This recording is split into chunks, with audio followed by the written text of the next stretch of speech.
Hello, everyone. I am your host, TaSh, and this is Cheat Codes and Women in Games International. So, as you know, today we are facing a very harsh reality head on. In the recent surge in unemployment within the gaming industry, it's really hit us hard, especially women and minorities. We've seen the statistics. Women make up less than 30% of our gaming workforce, and that number dwindles even further when we look at women of color. It's a clear bias that is still deeply ingrained in hiring practices, and it's making an already tough job market even more challenging for us. But I don't want to focus on just all the negatives, no more doom and gloom. Today's episode is about resilience, empowerment, and finding solutions.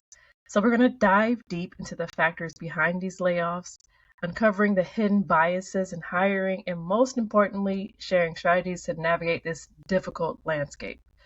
So join me in this conversation with Christina-Marie, a seasoned professional in the gaming industry who is no stranger to these challenges. Welcome to the show. Gosh, thank you for having me. I'm so excited that we finally get to do this. Me too. A little bit about me. I am an industry recruiter. I've been in the game space for almost 5 years between independent contracting, working at major AAA studios like Naughty Dog, and now in the co-dev space at Ghost Punch. I also am the founder of Moms in Gaming, and I've been a recruiter for about a decade, and I have a really deep passion for not only all things hiring, but also when it comes to women empowerment and leadership and how we can kind of position ourselves in the best possible light to get hired, especially in some of the most difficult hiring that we've ever seen in the game space. Games are pretty cyclical. I talk about this a lot. Games are pretty cyclical when it comes to layoffs, but this is pretty unprecedented.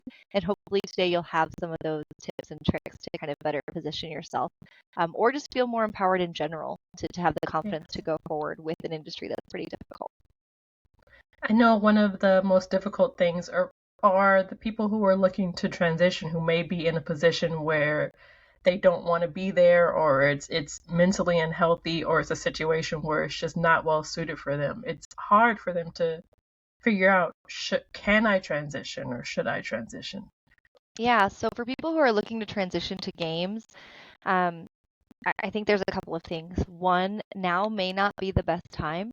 I think the last statistics to come out was there's a conversion rate or an barrier entry rate of about 3%. So only 3% of those people trying to pivot into the industry are actually landing roles. And there's a myriad of reasons for that. Part of that is just, again, the economic situation that we're in, right? We're seeing a lot of people who were laid off at major AAA studios who are taking reduced titles, lower pay, which is then pushing that barrier to entry lower and lower. And that's part of why you're seeing a lot of people saying, oh, why are all these entry-level roles hiring talent that have 3 to 5 years experience? I can't compete with that. And it's just because the competition is fierce. We're also seeing just in terms of availability, right? There are, for reference, I'll use my own as an example. I got laid off in March.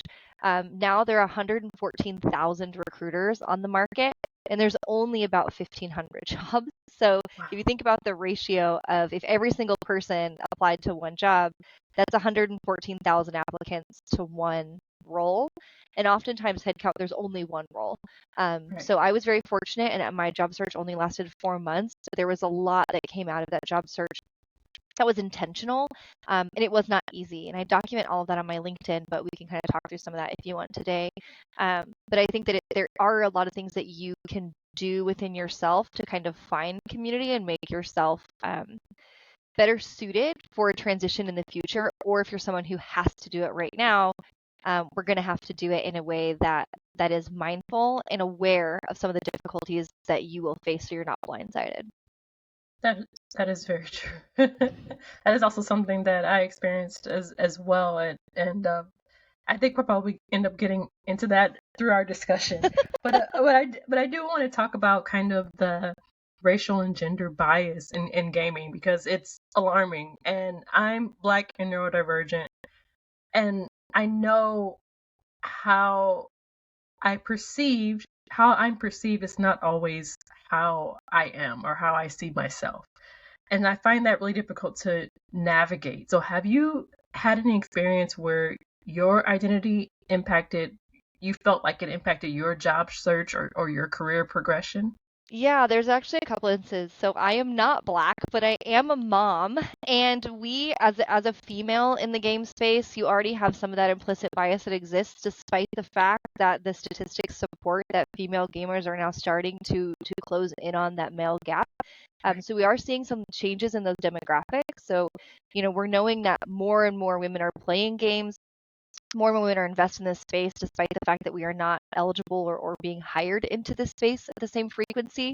We are starting to become a larger market, right? So knowing that is just a prolonged change, I think that's coming.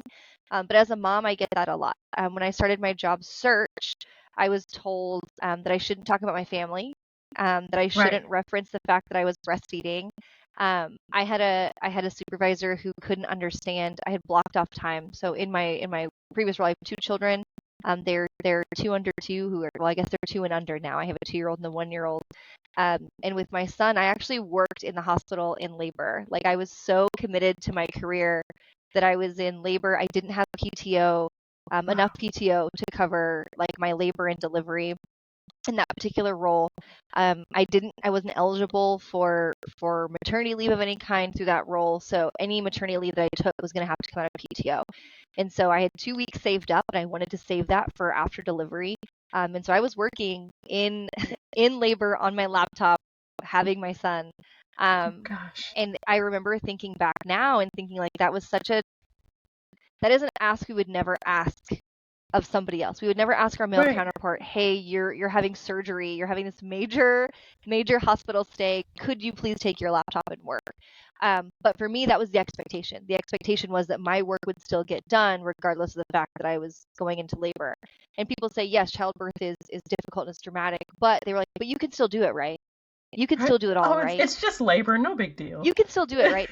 And there's Ouch. that expectation too of, like, yes, we're women, and the expectation is that as women, we can take on all of it. We can balance the full-time job of motherhood and our full-time jobs. I do not knock anyone at all with their life choice when it comes to being a parent. If they choose to be a stay-at-home parent and that's their full-time job, wonderful, love and support that. If they choose to be a full-time career person and not have children at all, awesome, love that for you. I think that there is an overlooked burden for people who choose to do both, because now you have the Right. full-time career capacity and all the expectations that go along with that, and you also have the full-time career parenting. So I've definitely seen bias even in communications with me, in expectations of me, in you have to figure out how to do that on your own time with me. I had someone say to me one time, they said, "Hey, can you take this early morning meeting?" And I said, well, I mean, I could, but typically I'm not awake that early. I'm in Pacific Coast time. This was for a team overseas, and they said, yeah, that's fine, but you have kids, so you should be awake anyway. So the expectation was that because I had children, my children should be awake 5 or 6 o'clock in the morning. Right. And I'm like, actually, my kids sleep until 7:30, and they're out the door to school at 8. They go to But preschool, so I'm like, but they're not out to school only at 8. awake, but taken care of in a way where they are not going to interfere with this. Correct. Yeah. Like, oh, but you're already awake because you have children. And again, those are things that I've never heard said to my husband ever. My husband Right. has never ever had that. In job interviews, right? When I was job searching, I made a point to say, hey, spouse or friend or family, whatever, can you take the kids to the park so they're out of the house? But my husband on his job interviews, he says, hey, I have my kids, so if you hear them in the background, just know my kids are here. And that was Right. it. It was not a question. It was not an apology. It was a statement. And I think that the more and more women, like, I've been much more empowered just seeing that, to be like, no, I do have kids. I am a working mom. I do it all. And you need to understand and respect that that's my life choice, right? Right.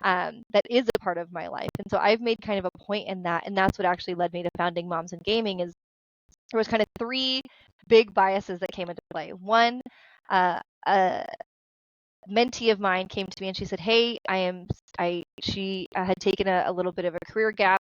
She was going back to school getting her bachelor's, so she's a little bit older than your typical bachelor student. And she said, hey, my husband and I want to start a family, but I'm also about to graduate. I want to enter games. My professor told me that I had to choose. She said, my professor says, and I quote, you can't be a mom and be successful in game development. There's too much crunch. It's too hard. You will have to choose. And she said, what do I do?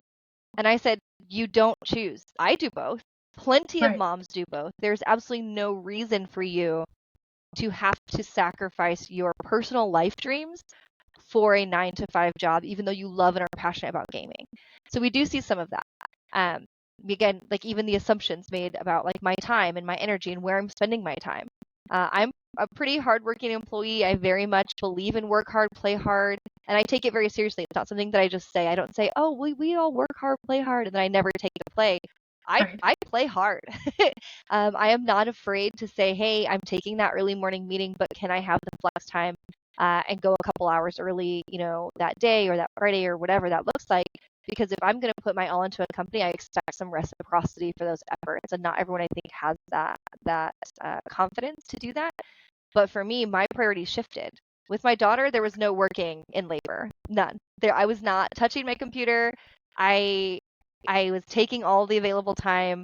I wasn't taking calls. I didn't have Slack on my maternity leave. I was done. I didn't want to have my 9 to 5 suddenly disrupting my 5 to 9.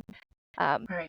So the answer is yes. As a female, especially as a mom, I definitely see that there is some bias. The way that I check that is A, mental awareness, and B, putting it on other people. I am not afraid anymore to call them out and ask them, like, somebody said to me recently, oh, I don't do that because I don't have kids. And I said, well, that's a really odd thing to say. Right. And then I just stopped and waited. That's it. That's a full sentence. Yes. That was an odd thing to say. And then they had to then justify why, them not having kids and me having kids created that separation. Like, oh, well, I mean, not that you're not a workaholic, not that you, and I was like, honestly, I don't want the reputation of being a workaholic.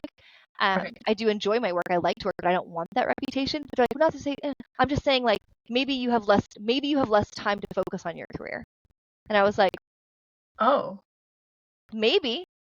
Or maybe the time that I would spend maybe at the gym or with my dogs or whatever has been rerouted, right? Like right.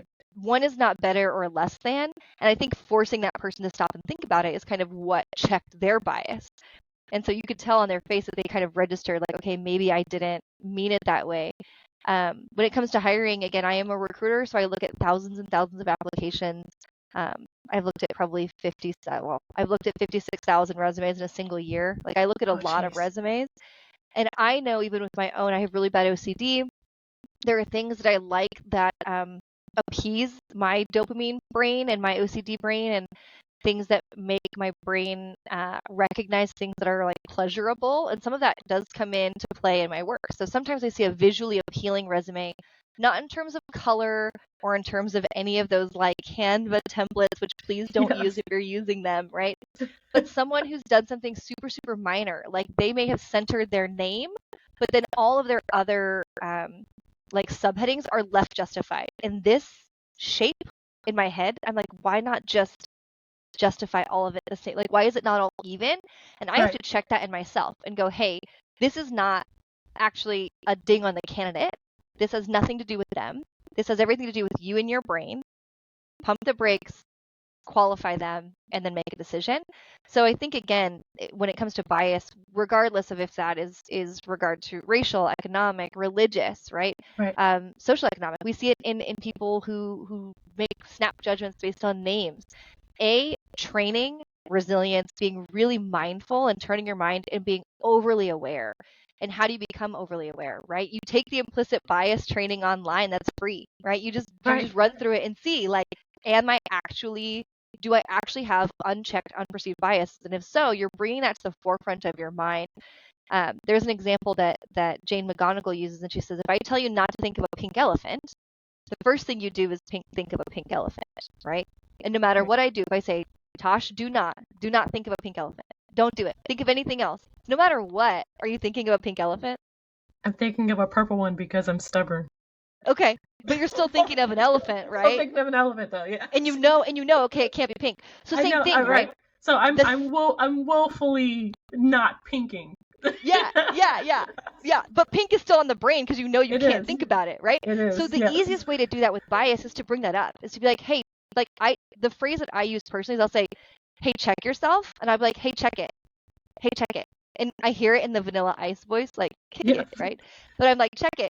And then by doing that, it brings it up to the forefront of my mind. And it's not perfect, right? Like I'm still Right. going to make some passive snap judgment. I'm a human being. I'm not perfect. But I think the reduction that I see has brought it so forward facing that I can start to really dive deeper and say, okay, what other biases am I not like checking in on, right? Right. Education is a big one. We talk a lot about education, access to higher education. Some people say you have to have a degree to get hired. I disagree, right? Statistically, we've seen that there have been people who haven't had the same access to higher education, right? Race is a big one. We see that statistically, racially. So it's like by requiring race on a resume, by requiring education history on a resume, are we adding a subconscious bias to race that we may not have made the connection to systemically? Right. Yes or no, right? So I've really made a point to like not to say education is not important, but not to put so much emphasis on somebody doesn't have a degree, they're not qualified. It just, for me, I'm like, I disagree with that statement. I like to talk to people. I find that sometimes the things that I see on a resume aren't always the full story. I get that it's a very small, minute snapshot. So I like to talk to people. I like to build a network. I like to network on LinkedIn. I like to see people commenting and see like, how do you act? What is your integrity like when you're on LinkedIn and you have that buffer of a keyboard to protect you? And then I'll remember when I suddenly see that, resume come through. Again, I have a pretty intense memory. It's pretty eidetic. I will remember like snapshots of people's outfits or names. So I'll remember that name and I'll say, oh, I remember that I didn't get a good feeling from their LinkedIn interaction, right? That to me is a indicative of their personality and how they're going to interact with my team long term. Right. Like that to me comes through too. So I think there's a lot of things you can do when it comes to bias. Not to say that like everyone is going to be perfectly unbiased all the time, but by again thinking of it as like your little pink elephant and like bringing it to the forefront intentionally, you can kind of highlight that and keep it in check. I think conversely, as someone who has a lot of those barriers in the way that usually will activate bias in someone, I've been naming it. So if I get all the way to an interview, I'm telling them, yes, I'm ADHD. I have 3 kids that I am parenting alone. But I wake up early. I wake up at 4. I start so any time that I'm giving to my kids, because I have to pick them up at 3 different locations, that's time that I'm giving back in other spaces. And because my kids are older, I have the flexibility to do that. And yes, I'm much older than the candidates that you're interviewing. I spent over 10 years as a stay-at-home mom, so I'm at the beginning of my career. And naming that, I think, has caught a lot of people off guard.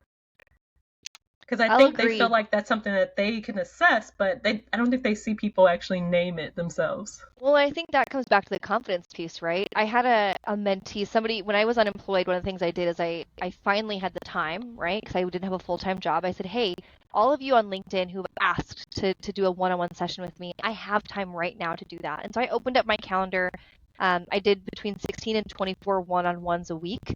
So it was almost more than half or so of my job searching hours, right? If you think that I had a 40-hour work week. So more than half of that was spent just in the community. I had one woman say to me, she said, I struggle a lot in interviews because there's a language barrier. She says, I think she said she's Guatemalan, but she's living in Poland and she's working for a German company. So she goes, so I have to translate from Spanish into Polish to German, and sometimes depending on who I'm talking to English. And if I'm interviewing and I'm now translating 4 languages, sometimes the words I say don't come out right. And if I'm really excited, I talk very, very fast, just culturally. And I said, if I were you, she goes, and I think that's working against me in a lot of interviews because people think I'm not articulate or that I'm stupid or that I'm too nervous and I'm talking fast. And I said, if I were you, I would tell me, a recruiter, that in the beginning. Because you're now taking ownership of and framing the conversation, and you're giving me insights I wouldn't otherwise have had, right? Like you're changing the lens. If you ever go to the eye doctor and they like change the lenses, like you're literally changing the lens in which I perceive you. So what I may have initially made a snap judgment on articulation, and not me necessarily, but recruiters she's talking to, while they may make a snap judgment on articulation, now I have the context for that articulation, and I can explain why, okay, you're not nervous or you're not inarticulate. You are processing 4 languages. Could I use that to an advantage in my role? Could I now put you on a team that speaks German or speaks Spanish or speaks Polish, right? So for me, when you take ownership of it, like you said, and you kind of call it out, it's like you're changing the lenses and you're setting your own stage for success versus allowing me to set that stage for you, if that makes sense. It makes perfect sense. And you talked about being a mentor and also connecting with other people. How crucial is networking and mentorship in this field? Yeah, so I'm very fortunate in that I, again, was not laid off for very, very long by comparison. So in the past, we would say about 6 months is pretty typical. Now in games, we're looking closer to 9, 10 as kind of the industry standard. So we are seeing that. I was laid off for 4. My husband, who was also impacted and also in the game space, he's going on month 11. So he's almost been unemployed for a year, right? So mentorship and networking, crucial. I think networking more so than mentorship. Mentorship is a lot harder. And when you are struggling with the day-to-day despair and frustration and the financial stress and depression of having lost a job and evaluating your self-worth, which none of that should be tied to your layoff, by the way. But as humans, we feel those emotions connected to those layoffs. It's a lot harder to invest emotionally in a mentor or a mentee, right? That's true. Yes. So I would say like networking is definitely crucial. Both of my jobs at Sony, at Naughty Dog, and now at Ghost Punch, I got through networking. Most of the interviews that I had, I put up a statistics chart on my LinkedIn of the number of jobs that I applied to cold and the number of jobs that were referrals, and there was a staggering difference in the number of callbacks that I got. And I have a pretty solid resume. My pass rate is pretty good. Because I'm a recruiter and so I know right how to structure that. So I'm at an advantage there. But I still was surprised at the sheer number of referrals and networking that allowed me to like kind of get in the door essentially. And I see that same thing, right? People that I meet at networking events, people that stay in touch with me, those are the same. It's the pink elephant effect. Those are people that are top of mind, right? So if you ask me right now, like, can you name 5 producers? I can. I can name 5 producers that I've recently interviewed, that I've met with, that I've seen at networking events, that are putting themselves out there, that are giving back to the community and make me want to hire them, right? So I would say networking is definitely important. And then mentorship, I think, is good too for your mental health. Again, it is hard to invest in a mentee or a mentor, but if you can, and maybe it's not in that traditional mentor-mentee sense, but build yourself a small community. It doesn't have to be, like I have 60,000 followers on LinkedIn. It doesn't have to be 60,000 people. It can be, I have a small little group of recruiters that I hang out with on a little Discord server. There's about 20 of us. And like, that's my reliance, right? When I'm feeling worthless or like I don't have anything to say or anything of value, I lean on that network, and it's just a small community that I've cultivated that is much, much smaller than my LinkedIn following, because I need sometimes someone to put me in that emotional or mental check and help keep me on track. So by having someone, if you're not someone who has a partner or like an immediate community, finding some group of like-minded individuals online, whether that's moms in gaming, whether that's, again, like the group of recruiters that I network with, find some, even if it's one person, just someone that you can buddy up with, link up with, and that can be your ally as you navigate some of this. Something I noticed people doing that I know they've done it before, but I hadn't seen it. But it will be an event, but the person doesn't necessarily have tickets to the event, but they'll say, I'm going to be in the area around this time. Mm-hmm. And through that, networking and linking up with other people who will be in that same area. And I think that could be really beneficial for forming new connections and meeting new people. Yeah. And there's also, there's a ton of groups. Game Talk Unlocked is something that's putting on multiple events. They have pretty inexpensive ticket prices. They have free tickets. So far, they've done events in LA, San Francisco, the OC, right? MDiv, you've got Ben who's putting together events in the Midwest, right? Your local International Game Developers Association chapter, right? There are plenty of ways that you can stay plugged in and connected. I'm seeing so many Discord groups popping up, right? For people who may have been impacted by the same company layoff, or people who are all the same discipline. Like, there are so many ways to get connected, and people say, I'm too introverted to go to an event by myself. Great, start small, right? Like, connect with somebody from your office, or someone from your home life, right? Like start small and then start to build those skills until you can network confidently at an event. And I do agree. I mean, I'm someone who frequently will say like, hey, I'm going to be in whatever, Florida for these 4 days.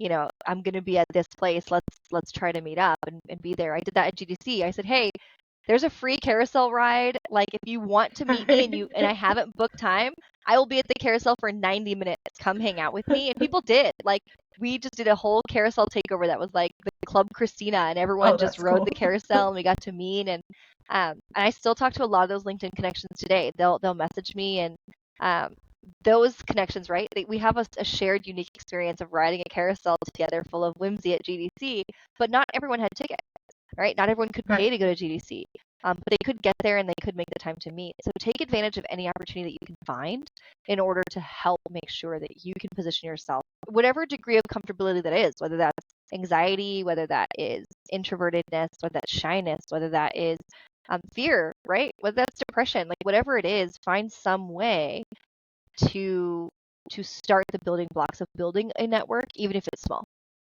So something that helped me was also going back to just naming something. Just because sometimes, even though I do a podcast and I get to speak to people, I'm naturally shy in person, and I'm aware of it, and there's a lot of anxiety rolled into that. But sometimes on the days when I'm feeling the most anxious, I find someone, usually someone with kind eyes or someone that I've known through LinkedIn or something. I say, I'm having a hard time connecting with people. And usually they'll introduce me to other people, and it kind of takes the burden off myself. Just naming, okay, today is not a good social day for me. Yeah. And usually there's enough good people around that someone will look out for you. Absolutely. And also, if you're listening now, if you see me out and you're saying you're not having a good social day, I'll introduce you. Same. I have a really good friend who is a pretty prolific voice on LinkedIn. She's an introvert, and I tell people, or I tell her, I'm like, I'm your resident extrovert. Like I am your emotional support extrovert.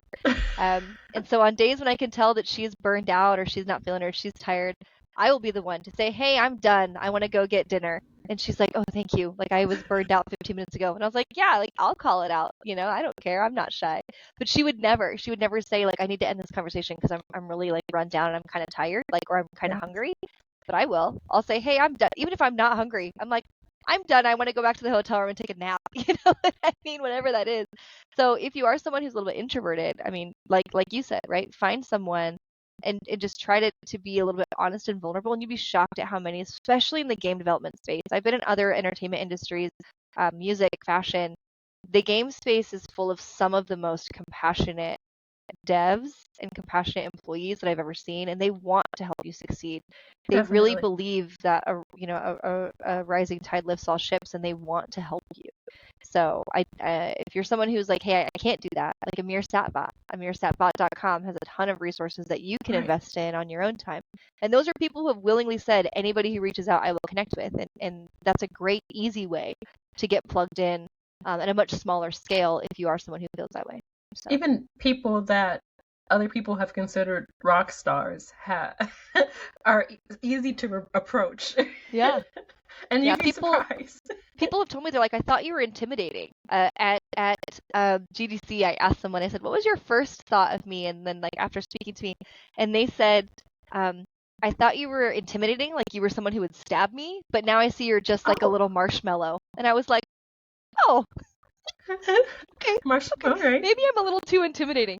Sure. But it's true. I mean, I think that you start to build up in your head this perception, and it is not always accurate, right, sure, to the reality. So, yeah, I think networking and mentorship is important. I agree. What keeps you motivated? So the easiest answer is obviously my kiddos, right? Yeah. Like it's the truest, sincerest answer.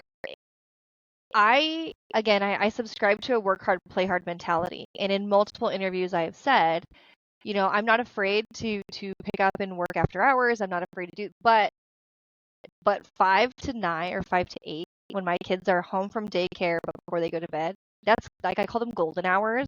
and I don't touch anything. I don't text people back. I don't make phone calls. I don't set appointments. I avoid at all cost sacrificing those golden hours with my kiddos. And it's those little moments that I hold on to. The other thing I do, like a little bit more practically for people who don't have kids, is I am someone who suffers from a lot of anxiety. I am someone who, again, has pretty bad OCD. I can beat myself up pretty bad some days. And I keep what I call a warm fuzzies folder.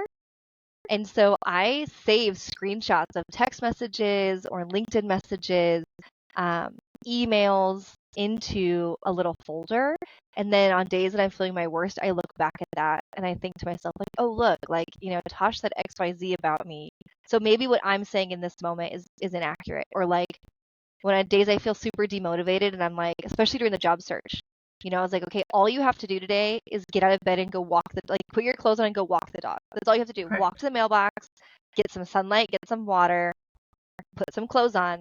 And as I would walk the dogs, I would look through that folder and I'd be like, okay, like look at all these wonderful things that you have done and impacted, even on days that I feel like my voice doesn't matter. I post on LinkedIn pretty regularly. I have a pretty large following there, but there are plenty of days where I doubt my purpose or my impact. I think I'm not good enough or I don't deserve the recognition or whatever. And I think it doesn't matter. And somebody a long time ago said to me, you only have to matter to one person, even if that person is you. And sometimes it's definitely not me, right? But by flipping to that folder, I can see all the people that I have touched, have impacted, have benefited. And then I feel better. Like my contribution doesn't need to be publicized. It just needs to matter to this one person or this one person. So that's what I do. That's how it keeps me kind of motivated and again, helps me kind of change my mind and see the positivity even on some of the darkest days or days that I'm really being hard on myself. Yeah. So in turn, I also compliment as many people as I can. I'll be like, thank you so much. You are very kind. Oh, I try. Because again, I know like how impactful those little comments are to me. And I have another friend and he's told me before, he says, how do you do that? And I say, do what? And he says, you strike up conversations and authentic connections with everyone, right? We met a woman at the Home Depot. She's a grandma. She's got 3 little grandbabies. She's expecting a 4th. She's hoping it's a boy. Her name is Martha. And like, I can tell you all these things about her. All we did was bought 2 cans of spray paint at the Home Depot. And he was just like, what is this? Like, what is that? And I was like, oh my gosh, like, because I told her, I was like, oh my gosh, I love your apron, because her apron had like little kids' handprints on it. And I said, it reminds me of my 2 kiddos. And she said, oh, I have 3 grandbabies. And so we started talking about them and it made her whole day. And he said to me, you just made her whole day by talking about her grandbabies. And I was like, I really hope her 4th one is a boy. Like, I really hope that he's a boy, but he was just like, how do you do that? And I'm like, it's just through practice. And again, reminding myself how good it feels to be noticed and to be seen. And it doesn't take much, right? It's just a little bit of awareness, a little bit of practice, and a little bit of authenticity. Yeah. So for me, that's what keeps me motivated. I think that kindness goes a long way. I do think that kindness genuinely is like the magic of the universe. I try to put that out as much as possible. It's not perfect. I'm sure there's someone out there, maybe 2 people, there's a couple people in the world who are like, Christina is definitely the villain of my story. That is, I'm sure that exists out there, but it's not something that I strive for. And I think, again, the more and more that we can do that and have a little bit more empathy and patience and kindness for each other, the better we'll be, whether that's through these layoffs or through other difficult times. Especially right now, right? The number of people who are dealing with homelessness and repossessed cars and being able to feed their children. There's a mom who made a post on LinkedIn and she was asking she was like, I need to get specific formula because my child has a lot of dietary needs and I can't afford it. And like a bunch of us got together and we just sent her like 12 cases of it. We were like, here you go. Yeah. And it's not something that I like want to be like, oh, good on me for doing that. It was just a thing that was like, this is an obvious need. We didn't put our names on it. Like she may hear this later and be like, oh, that was you. But we just were like, there is a need that we can address and you can do it. My one-on-ones that I hosted when I was unemployed were donation based. And I made a commitment very publicly. I said, I'm only doing this to be able to cover the gap coverage in my pay. Whatever I make in excess, I'll give back to to the community. And that's what I did, right? So that's where some of that formula funding came from. We gave money to someone to put tires on their car to be able to make it to a job interview. We fixed somebody's roof, like not a ton. I didn't fix their whole roof, but like we would give back because I'm like, we don't actually need the excess. Like we just need to get through the bill cycle for this month. And then there are other people in similar or worse situations that could benefit. And that's just been kind of my operatus mandi for when I was, my entire life. And I'm thankful to be able to have countless stories of that, because that for me is the most motivating thing that you can do, So sorry, I got a little sappy. I'm a little sappy. No, you are, that means a lot to me. That's one thing that's drawn me to this industry specifically. Before I transitioned full-time into gaming, I was in the nonprofit sector and in a place where it was not conducive to having good mental health. Yeah. And I knew I had to be there because I could not find another full-time position. And it got to the point where my mental health got so bad that I had to take temporary disability. And I wanted to, I felt embarrassed. I wanted to keep it to myself. Yeah. But then when I talked to Joni from Women in Games, and she said, okay, you should tell people. And we went to different things. I think we went to GameSpeed. I forgot where else we went. And I was just in the lobby. I said, I'm having a hard time, and this is why I'm having a hard time.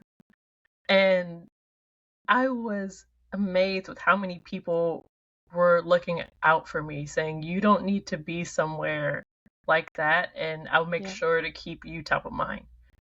And even from those interactions, I got interviews and mentor sessions, and just people looking out for me in ways that really blew my mind, because I really thought I was alone. And I think that's usually our that's the poison that we're drinking, believing that we are alone in every single thing that we're going through. And that's also one reason why I appreciate your posts, because not only are you transparent about what you're experiencing, you usually conclude it with some form of kindness or some form of aspiration that doesn't feel like, okay, well, this is hopeless, the end. You know what I mean? Yeah. Well, I it's my hope that there are a couple of things, right? Like one, I love taking pictures, so the fact that LinkedIn likes pictures is helpful. But two, I do want people to take something away from that, right? Whether that is, and it's never a pity me or it's a here's what I've learned and here's what you can learn. It's a practical application. It's guides. So with my layoff, I documented the first 14 days of my layoff, and then I did like a monthly check-in. And I just listed them. I was like, here's what you can do. Like, here, today I'm spending my day fighting with the unemployment office, right? Like, I'm doing that for this many hours. Today I am only able to walk my dog and drink some water. I was having major surgery during that time, and I'm like, I have to do surgery preparations. And so, how am I going to pay for that? And like, maybe I'm going to call the medical offices and figure those out. So like trying to give practical navigations and let people know, like, yeah, you're not alone. My network is your network. Amir's network is your network. Like, we are trying pretty actively to foster that sense of community and make sure that people know that, like, we've seen some pretty tragic endings, and we don't want that to be the norm. And if we can make one person feel like they've mattered, we've succeeded. So there are people who say, like, oh, you want to be an influencer on LinkedIn. LinkedIn doesn't comp influencers. They don't pay us. They in 0% endorse that. They've come out and said they never will move into that model. So all that content generation we do for free, right? Like, it's not a burden. It's something that we enjoy doing because we hope that it will help that one person, whoever that one person is. So people always tell me, how do you stay so positive? And I go, well, I know that if it were my kids, this is what I would want them to see. I would want them to curate a network that is supportive and kind and empathetic. So that's what I try to put forward for someone, whether they are somebody else's daughter or son, or if they are my own. So that's kind of my driving force. I want to thank you so much for being on this podcast. Yeah. I know it's been a long time coming, and I am grateful that we both came through this transition on the other side, and we got to link up. So thank you. Me too. Thank you for having me. Again, I know we've talked a little bit about it in the past. I'm glad that it finally came to fruition. Thank you for letting me be vulnerable and share my story and providing a space for others to hopefully succeed too. Yeah. So thank you for joining in the Cheat Codes, everyone. I'm your host. We can connect on LinkedIn. You can also connect with Christina on LinkedIn. To stay in the know Women in Games International, please visit us at getwiggy.com and subscribe to our newsletter. And you can find us on multiple social media platforms at GetWiggy. Take care, and we will chat soon.